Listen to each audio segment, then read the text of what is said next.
Hi friends, welcome back. It's DJ Montague, and today I've got some information about Throne and Liberty for you. Also known as the Lineage. Also known as almost Lineage 3. Also known as like Project TL, and so many other things that this has been called over the course of development. So let's get right into it.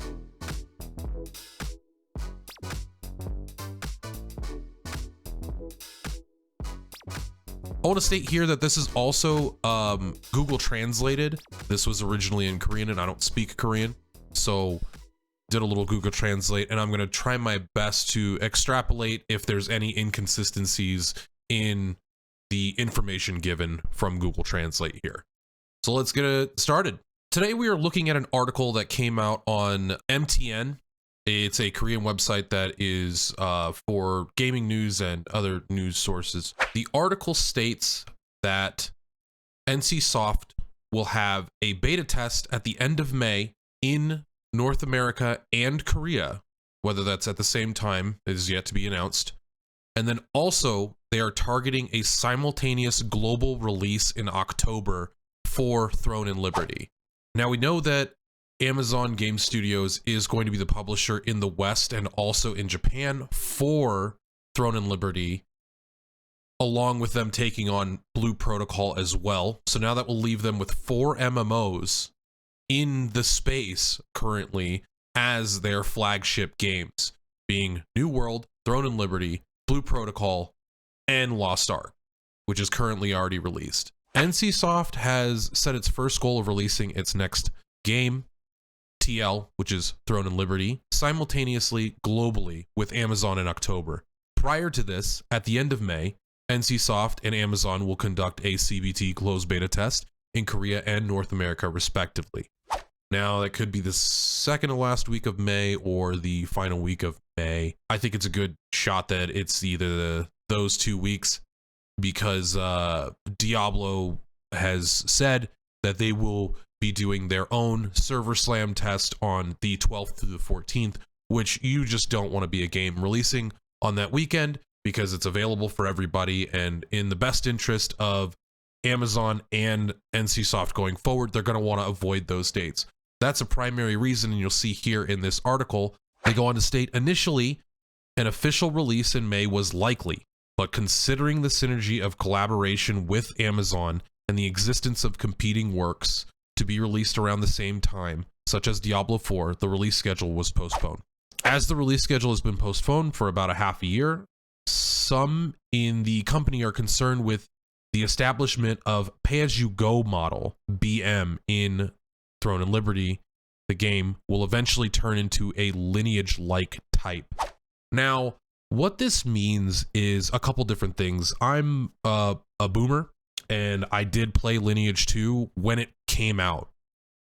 Lineage 2 was a very unique game and had a lot of really fun concepts that helped push the genre forward and inspire games like ArcAge. If I'm not mistaken, had the same development lead for Lineage as ArcAge. Now, the Lineage series is a success in Korea for the most part, and when it came to the States, it was with the understanding as it was releasing into the market as Lineage 2 and trying to capture very similar MMO players that played World of Warcraft. Lineage 2 was also a tab target MMO, just like World of Warcraft, but also had the PvP aspect and open world PvP aspect, just like World of Warcraft did as well.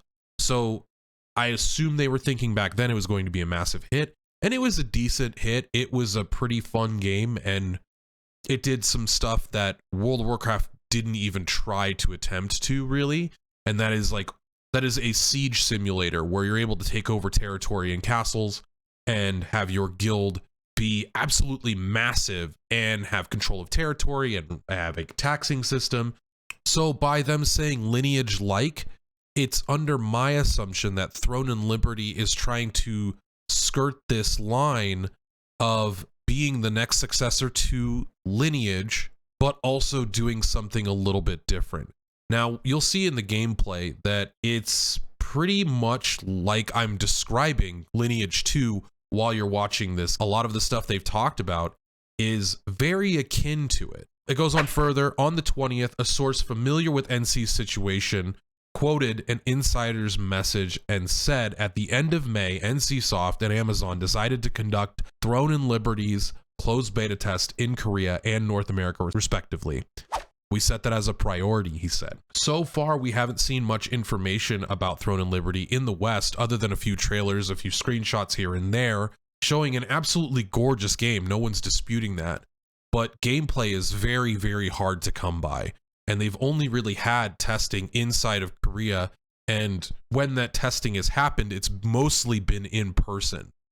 So there's not a lot of footage out there, not even a lot of leaked footage out there of what this game truly looks like in the hands of players. A lot of Western players are obviously a little bit worried and been looking to our Korean MMO family members to kind of give us the information and tell us, hey, is this game worth it? What are we looking at? And what should we be checking out when we're looking at these trailers? And Inven, a website that is basically the Korean Reddit, wonderful site that has tons and tons of gamers just like you and me talking about a lot of different stuff from League of Legends to games like Throne and Liberty, have had people that were in that recent closed beta test that they had in Korea that said this game has a long way to go. And with that information, I would like to see potentially the game get pushed back, sadly, even further, which is a bummer, but I want a game like this to be good. I love the style of this game. It looks like it could be an incredible action combat game, or even a mixture of action combat and tab targeting. But right now, from what I can see, it's really only tab targeting with quote unquote action elements. This article goes on to state it's based on Lineage Eternal, which was developed in earnest in 2013. But in 2016, development of Lineage Eternal was stopped, and the leader of Lineage Eternal's camp was replaced by, and I'm sorry, I'm going to butcher everybody's name, but Baek Sung Wook and Captain Choi Moon Young, and a new development began. Now, Lineage Eternal originally was supposed to be a top-down isometric MMO RPG, very similar to Diablo 4, which is coming out soon. Also, Lost Ark at that time was being developed and showcased. Also, the first Lineage MMO was originally a top-down isometric style MMO, very similar to Ultima Online. The director even said was inspired by Ultima Online, which at that time was a massive success in the West. It was originally developed on the Guild Wars engine, but after Captain Choi took over the production leadership, the base engine was replaced with Unreal Engine 4 and the project was changed to TL. TL, the abbreviation of The Lineage. And it is a title name that firmly reflects the idea of continuing the Lineage series. Later in the article, they state, it is known that at the beginning of this year, Throne and Liberty was targeted for release in May. However, after the North American distribution contract with Amazon was finalized, voices insisting on delaying the release schedule came out, and it is known that a decision was made to postpone the release to the second half of last March. So they say basically they wanted to shoot for May, but Amazon coming on to publish the game said, let's push it back. There's a lot of stuff coming out in May that we don't want the competition dealing with that, the marketing, and that's totally understandable. I think Amazon made the right choice. Like I said, I personally think they should push it back even further and really get the combat in a really good place before they put this game out and have something that could be very shaky on the initial couple months of release. Don't get me wrong, I'm going to play it and it looks like it's going to be some fun. But there's always the worry that something coming from Korea might have some semblance of a price tag when it comes to gear, pay to win, so to speak, or pay for convenience. We've seen a lot of games come over, and I've personally played a lot of those games myself and felt the effects of the gentle nudging towards paying to progress your characters. That is something that in the West, we very, very much demonize and shun. And rightfully so. I don't think that there's a place for these practices in video games other than cosmetically. But that's personally my opinion. they finish off the article with something pretty important that I saw here. And again, this is machine translated through Google. So I don't know if they're speaking with this much emphasis on something like this, but this speaks volumes to me. They say, from the point of view of the production team that has completed development, there is no need for more physical time to improve the level of perfection. Inside NCSoft, there are also concerns that depending on the closed beta test results, the so-called Lineage-like may be grafted onto the business model of the Lineage in the name of maximizing business performance. That says to me that they're almost trying to lean into the idea that this is truly the spiritual successor to Lineage 2. Now, there have been some updates to Lineage 2, and some players in Russia have actually been streaming it on Twitch, but you don't see a lot of Western players playing that game because it is a total absolute grind fest.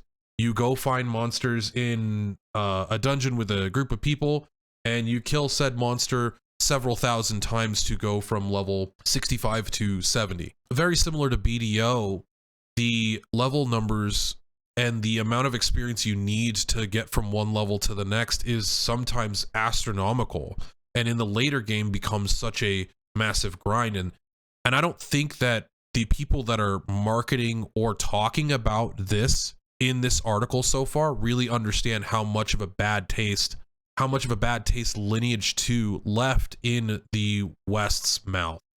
Now, that's not to say that people didn't enjoy the game, because like I said, the game is awesome. It's a lot of fun. The main issues were obviously a dated combat system and the difficulty and how fast the progression of graphics came and made the game look even further dated. While the armor and weapons looked cool to a certain extent, standing in one spot and swinging away at your opponent was never really a fun aspect of that game. The siege simulators is what made that game the most fun. Doing guild versus guild, finding a group and going into a very, very large and intricate dungeon and trying to find the world boss that was there. These open world massive clashes are what brought this game into the hearts of a lot of people. It wasn't the combat. It was all the things that happened around the combat. And I think nowadays players are looking for a little more skill expression, where they're able to maneuver their characters in such a way that it's less about just standing there and boxing. World of Warcraft has even incorporated more action style skills, AoE targeted skills and movement skills based on which direction you're looking. Stuff like that really brings that almost action combat feel into a game that is pushing 20. And that's again what I worry about, and you'll see it in the video that I've been showing here, that a lot of the animations when you're seeing players attack or characters attack, that they are standing still until the animation is finished, and being an animation lock is a big worry for me with this game. Animation lock usually leads to rigid combat to a certain extent. Obviously, overuse of animation lock is what I mean. Whereas sometimes animation lock can be good and a benefit of skill expression when it comes to PvE combat, knowing when you're going to get animation locked and what you can do to circumvent that and work around your cooldowns and work around your knowledge of the fight and just player ability, I think is always great. But still, I just see it and I get worried a little bit. But that's kind of my take on this information. Again, still excited to see what this game brings to us. I will be checking it out. A couple things I didn't really touch on are the systems they have said, like the classless combat system where you just kind of choose a weapon. And we'll get into that in more future videos when we get some more information about how it's going to look in the West and what weapons will be available on the initial launch.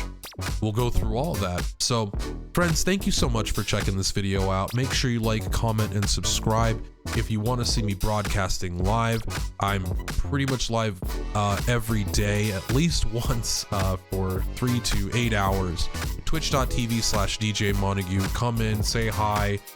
We chat about any MMO, really. I've played a lot of them. So thanks, friends. Have a wonderful day.